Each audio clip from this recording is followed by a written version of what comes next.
Hello friends, welcome to my channel. আমি মাম্পি চলে এসেছি তোমাদের কাছে আবার একটা নতুন ব্লগ ভিডিও নিয়ে। তোমরা কিন্তু সবাই খুব বড় ভিডিওগুলোতে ভালোবাসা দিচ্ছ, সেই জন্য কিন্তু তোমাদেরকে অসংখ্য ধন্যবাদ। আর এই যেই ব্লগটা দেখছো এটা হচ্ছে মানডের ব্লগ। ছেলেকে কিন্তু জায়গা মতন ছেড়ে দিয়ে আসার পর তারপর কিন্তু আমি আর বর চলে গেছিলাম কাজের জন্য একজনের সাথে দেখা করতে। আর যেখান দিয়ে যাচ্ছিলাম সেই রাস্তাটা বৃষ্টিতে ভিজে এতটাই সুন্দর লাগছিল কি যেতে যেতে আমি এখানে একটা অনেক পুরনো ব্রিজ দেখি, সেইখানটাতে আমি আমার ক্যামেরাটা অন না করে থাকতে পারিনি। আর তারপর চলে গেছি একটা খুব সুন্দর জায়গায়। আর তোমাদেরকে কি বলবো, জায়গাটা এতটাই সুন্দর ছিল। আমরা তো প্রথমে আমাদের কাজটা মিটিয়ে নিই। আর লোকেশনটা ছিল পুরোটাই গ্রামের ভেতর দিয়ে, ভীষণ খারাপ রাস্তা। সাজুগুজু করছি, একটা খুব ভালো লোকেশন এসছে, ওইখানটায় ফটো তুলবো তাই।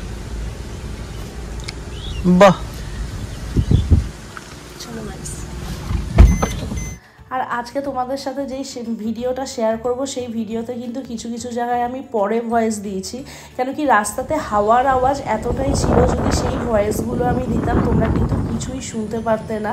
আর এই লোকেশনটাই আমরা দাঁড়িয়েছিলাম।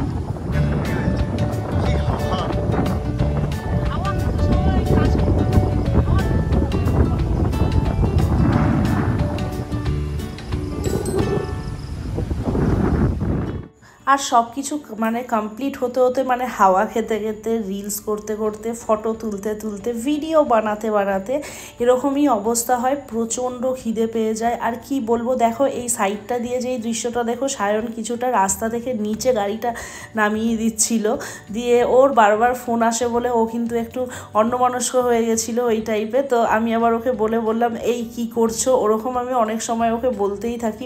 সাইডে বসে খালাসির একটা প্রপারলি কাজ তো আমি অলওয়েজ করতেই থাকি।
আমাদের পান্ডুয়া স্টেশনের প্রত্যেক দিনের ঘটনা।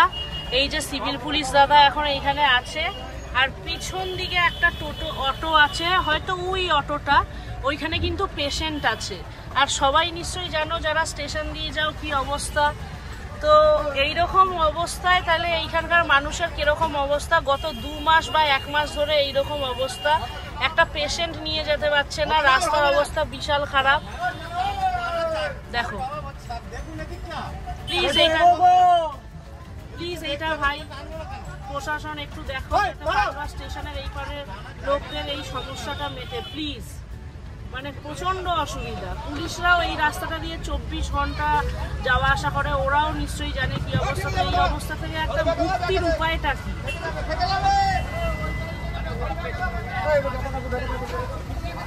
হ্যাঁ, ওই যে পেশেন্ট,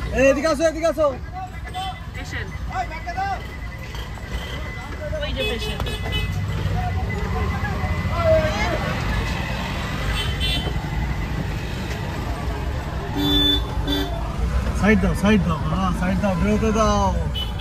প্রচুর অবস্থা খারাপ। এইটা একটুখানি প্রশাসনের দেখার দরকার। জানি উপায় নেই, তাও যদি একটা অন্য রাস্তা করা যায় ওই দিক দিয়ে, এই সমস্যাটা তো মেটে। এখানে ফলের দোকান, ওইখানে মিষ্টির দোকান, এখানে রোড। দেখলে তো মোটামুটি সোমবারের হাফ দিনটা মোটামুটি 11টা-12টা অবধি কীরকম পরিস্থিতিতে কেটেছে। প্রত্যেকদিন আমাদের এরকম পরিস্থিতিতেই কাটে। তারপরে এই বর্ষার জন্য আমাদের বাড়িতে ঢোকার যেই মেন রাস্তাটা, সেই মেন রাস্তাটা এই রকম জল। প্রত্যেক দিন সেই জলগুলো পেরিয়ে পেরিয়ে আমরা যাই, মানে যতবার আপ ডাউন করি জল পেরিয়ে পেরিয়ে আসা যাওয়া করতে হয়।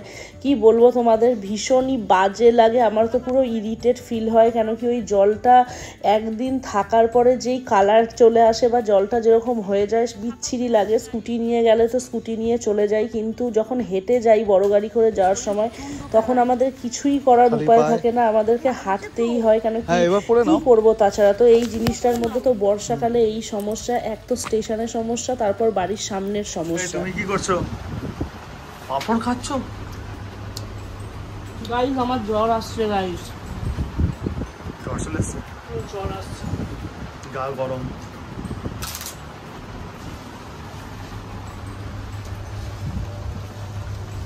আজকে লাঞ্চ মেনু কি আছে? মার হাতের চিকেন। দেখে তো বুঝতেই পারছো সবাই কি কোথায় আছি, বাপের বাড়ি আছি অ্যাজ ইউজুয়াল।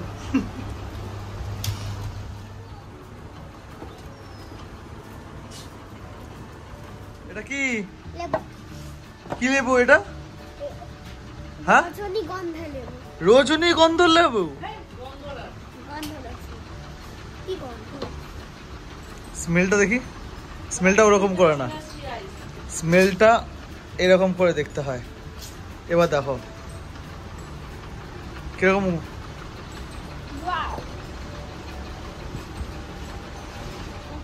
গাইস কি বলবো, এত শরীর খারাপ লাগছে। এবার শরীর খারাপ মানে কি তোমরা বলতে পারো কি তুমি ভিডিও, অনেকে ভাবছে আমি ভিডিও দিচ্ছি, প্রচুর ভিডিও দিচ্ছি, ঘুরছি নানান রকমের এখানে সেখানে গিয়ে, কিন্তু না। কেন কি সব কিছু কাজের জন্য করতেই হয়, আর আমি সব কিছু যদি না করি আমার করে দেওয়ার কেউ নেই। আমার যতই শরীর খারাপ হয় আমাকে সব কিছু করতেই হয়। আর মেন শরীর খারাপটা হচ্ছে গলায় প্রচণ্ড সমস্যা হচ্ছে, কারণ কি এক সপ্তাহ ছেলেকে স্কুলে দিতে গিয়ে প্রত্যেক দিনই আমি ভিজেছি। আর এত বৃষ্টি, কি ছাতা রেনকোট নিয়েও কোনো না কোনোভাবে বৃষ্টির জল গায়ে পড়েছে। তো ওই সব কিছু নিয়ে প্রচণ্ড শরীর খারাপ লাগছে। আজকে ভেবেছিলাম ইএনটি স্পেশালিস্টকে দেখাতে যাব, তো ইএনটি স্পেশালিস্টের কাছেও আজকে যাইনি। ছেলে আসার পর শুয়ে গেছিলো দুপুরবেলায়, যে এই জাস্ট এখন উঠলো, এখন 7:30 বেজে গেছে। এবার কালকে এসএসটি পরীক্ষা। এবার আমি যদি ডাক্তার দেখাতে যাই তাহলে ওকে পড়াবে কে বা ওকে রাখবে কে? সায়ন গেছে বাইরে। তো এই সব মিলিয়ে আজকে ডাক্তারখানায় দেখাতে যাচ্ছি না। এখন একটু লিকার চা করেছি, এই লিকার চাটাই খাচ্ছি, আর পোকো খাচ্ছে দুধ হরলিক্স, আর খেয়ে এই এসএসটিটা করবো।